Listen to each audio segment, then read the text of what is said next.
And of course, nakikita natin, very weak yung presidente ngayon. Di ba? Lumalabas na rin yung naratibo na bakit nyo i-impeach yung isang tao na mas malakas yung tiwala sa kanya ng mga Pilipino? Eh bakit hindi ito i-impeach nyo na bagsak yung kanyang trust and approval ratings, di ba? May point din naman kung yun yung pagbabasihan. Pero of course, it's more complicated than that, di ba? You have to understand the nuances and the context of that. Oh. Pero yun nga kasi nga, itong presidente, kulang sa lakas, kulang sa tibay, kulang sa tatag. Kaya ganito. Siya ngayon yung target. 'Di ba? Ang masaklap nga rito tingnan nyo. Kung ako yung kongresista na, syempre, ang indicted dito yung buong institusyon ng legislatura in particular, the House of Representatives. Pinag-uusapan dito, malawakan na kawan. 'Di ba? Pandarambong ng pondo ng bayan. Yung flood control. Siyempre, kung ikaw yung congressman, delikado ako rito Mukhang, kunwari lang, no? For the sake of argument, kunwari talagang legacy mode yung presidente. Sagasaan na kung sino yung dapat sagasaan, may pagkakalagyan itong mga sangkot sa korupsyon na ito. Siyempre, kung ikaw yung congressman na ganun, tataya ka na dun sa pwedeng pumalit.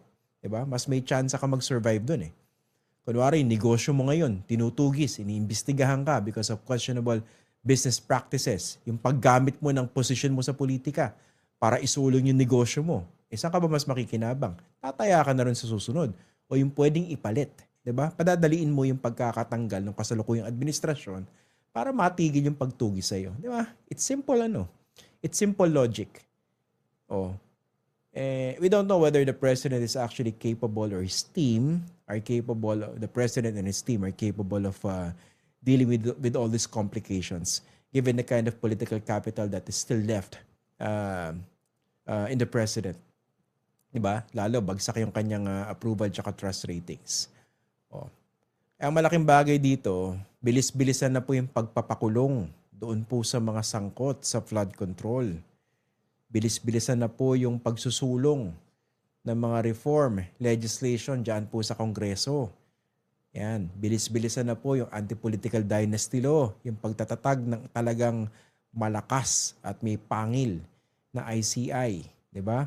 Pagreforma sa ating political party. Political parties, 'di ba? Yung Political Party Reform Act.